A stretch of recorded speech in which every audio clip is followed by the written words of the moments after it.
So there were two National Guard members who were pew-pewed in D.C. on 17th and I Street for my peeps in D.C.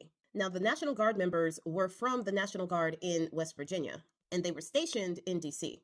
There has been mixed reporting that has come out to say that they are in critical condition. Some have said that they are deceased. The last I checked, and the most recent reporting says that the two National Guard members are in critical condition.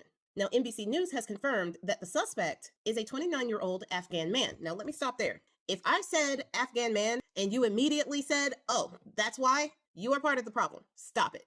Be better. Because there's a lot of Islamophobia going around right now being pushed by the right because this man is an Afghan man. When we know good and well that this man is in no way more or less capable of doing this type of crime than our homegrown people who are usually associated with the right.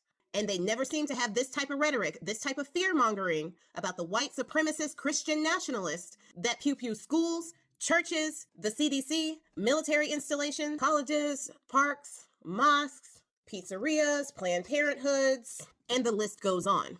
For those people, they become silent or they start talking about mental health instead of pew-pew legislation. But if the person is black and brown, it all of a sudden becomes a cultural thing. Stop it. Now, there are quite a few things in this story and in this narrative that needs to be corrected. So let's correct the record. Now, Reuters is reporting that this guy came into the U.S. as part of a visa program that was implemented when the Biden administration executed the withdrawal from Afghanistan. Now, the pundits on the right are saying that he illegally came into the country because he overstayed his visa. It will be an absolute surprise to no one to know that that is not true. But they are using that to blame the Biden administration for the, quote, disastrous withdrawal from Afghanistan. But that's the first thing that I need to correct the record on, because a lot of political pundits are seeming to forget how that whole thing happened. So let's start there. Biden's withdrawal from Afghanistan in 2021 was actually based on the 2020 Doha Agreement. That was Bone Spurs' plan. It was an agreement that Bone Spurs and his administration had with the Taliban. The agreement under Bone Spurs' administration was a conditional withdrawal of U.S. troops out of Afghanistan, conditional on the fact that the Taliban cut ties with al-Qaeda and engage in peace talks with the Afghan government. If they did that, then the U.S. would withdraw its troops.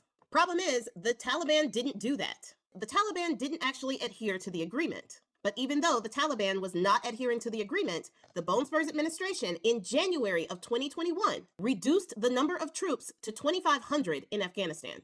Now, when the Biden administration took over, something that the Bone Spurs administration tried desperately to stop, as we all remember, they discovered that Bone Spurs had initiated that withdrawal without the Taliban adhering to their side of the agreement. So now we had 2,500 troops in Afghanistan who were exposed and vulnerable because of the reduction of their numbers in an increasingly volatile situation. So the Biden administration stayed the course with the plan to remove the rest of the troops, the 2,500 troops that were over there. They stayed committed to removing those troops because those troops were in increasing danger because the Taliban was not adhering to the agreement. And the Biden administration feared attacks would come to our remaining troops because of their reduced numbers. The Biden administration also discovered that the Bone Spurs administration had absolutely no clear plan for the secure and safe departure of the Afghan allies that had been helping the U.S. military.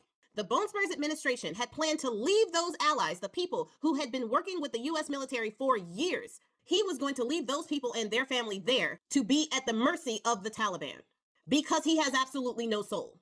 And neither does anybody who works for him or support him.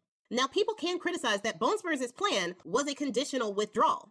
However, Bone Spurs had already started the withdrawal process, even though the conditions were not met. And it put Biden's administration in a situation where he either sends more troops over to Afghanistan after they had been withdrawn, which could have invoked a full-scale conflict again, or he could go on with the plan of withdrawing the troops and bringing them back to the safety of their own country. So that was the deal on the withdrawal that none of the mainstream media are actually talking about. The context matters. Now, I want to go back to something that I said about the Bone Spurs administration not including any plan for the Afghan allies and their families being evacuated from that area once the Taliban was given control. The Biden administration created a program that would help the allies, the Afghan allies and their families get to safety. It would create a visa program for them to be able to come here. This 29-year-old man who is suspected of pew-pewing these National Guards was a part of that program. That man had worked with CIA-backed military units. He was someone who was an ally to the U.S. in Afghanistan. So when the withdrawal happened, he was one of the allies who were evacuated. They evacuated him to the U.S. in 2021. This was a legal process But they did not just bring people here willy-nilly. This is the second part of this narrative that I really need to correct, because details matter. In order to even get into this program, you had to be recommended by a U.S. citizen. The U.S. government vetted all of these people via government background checks and all of that. They also needed to be sponsored in order to even get into the program and to get here to the U.S. So the man came here and he settled in Washington State. Not Washington, D.C., Washington State. Now, this man applied for asylum in December of 2024. When you apply for asylum, it goes through another vetting process. Now, his asylum was approved in April of 2025. Who was the president in April 2025? Bone Spurs' administration not only vetted this guy, but approved his asylum status. The puppy Grim Reaper, Kristi Noem, in the Homeland Security, signed off on this man's asylum. So the narrative that the right is trying to push, saying that not only did this man come here illegally, but he overstayed his visa and he was here illegally and he's an illegal criminal and all of this other stuff, and he came here willy-nilly during the disastrous withdrawal while omitting all of these details that really prove that they are the problem, as usual, is really rich. And Republicans on the right in the Oversight Committee in the House are trying to say that they were trying to get a list of all the names of people, of allies who came here with that program. They are claiming that the Biden administration wouldn't give them that list of names. But yet, they have had 10 months to get that list of names from the puppy Grim Reaper Kristi Noem. And all of a sudden, that list of names is suddenly not as important. Apparently, they never asked the puppy Grim Reaper for those names. Why was it important when Biden was in office, but it's not important now? Were you too busy cutting taxes and programs that keep Americans alive? Maybe. Maybe. National security definitely comes second to tax cuts and cutting programs that keep Americans alive.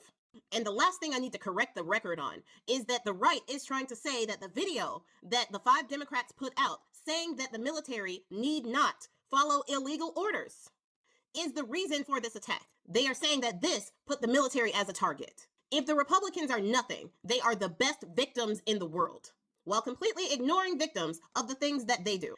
And the media wants to pretend like it doesn't know if the deployments of the U.S. National Guard are legal or not, when a judge just last week issued an order saying that the deployment of the National Guard in Washington, D.C. was illegal. Plain text. And they know that. But yet they're still trying to play this both sides game while Americans are fighting for their democracy and we are being attacked by an fascist regime. At some point, you got to call a spade a spade. Now, because of this, Pete Kegsbreth is trying to send 500 more National Guard members to D.C. right during and before the holidays, where they are legally not supposed to be. And in all honesty, this pew-pewing should have never happened because the National Guard should be home with their families. The National Guard should not be stationed on American soil against its own citizens. These pew-pewings are on the Trump administration. Plain and simple.